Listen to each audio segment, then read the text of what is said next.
Praise the lord. ఈరోజు మీకోసం జీవము గల దేవుని మాట. మత్తయి సువార్త 1వ అధ్యాయము 22వ వచనము. ఇదిగో కన్యక గర్భవతి అయి కుమారుని కనును, ఆయనకు ఇమ్మానుయేలును పేరు పెట్టుదురు. ఈ లోకంలో యేసుక్రీస్తు యొక్క జన్మను గురించి మనము ఆలోచన చేసినప్పుడు ఆయన జన్మ ఎంతో ప్రత్యేకమైనటువంటిదిగాను ఎంతో విశిష్టమైనటువంటిదిగాను మనకు కనిపిస్తుంది.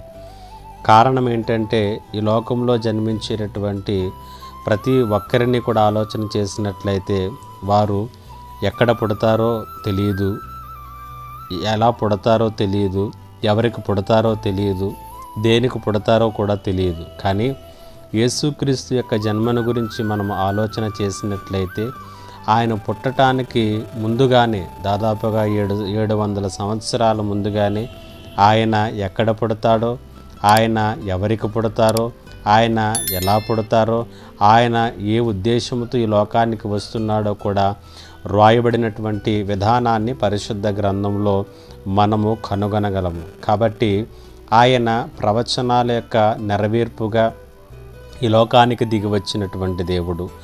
మనందరి పాపముల నుండి మనల్ని విడిపించటం కొరకు ఆయన ఈ లోకానికి దిగి వచ్చినటువంటి దేవుడు.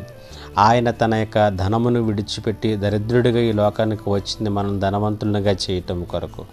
ఆయన తన మహిమను విడిచిపెట్టి ఈ లోకంలో సశరీరుడిగా వచ్చినటువంటిది మనల్ని తన మహిమతో మహిమపరచటం కొరకు.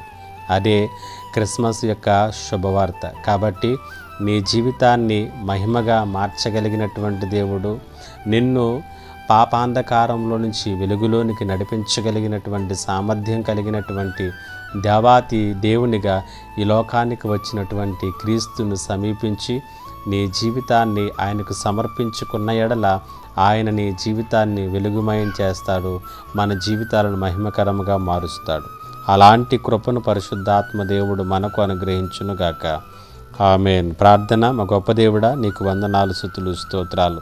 ఇదిగో తండ్రి, ప్రవచనాల నెరవేర్పుగా ఈ లోకానికి వచ్చి మాకు ఇచ్చిన రక్షణను బట్టి నిన్ను స్తుతిస్తూ ఈ మాటలు విన్న ప్రతి ఒక్కరిని బలపరిచి దీవించమని యేసు నామములో అడుగుచున్నాను తండ్రి.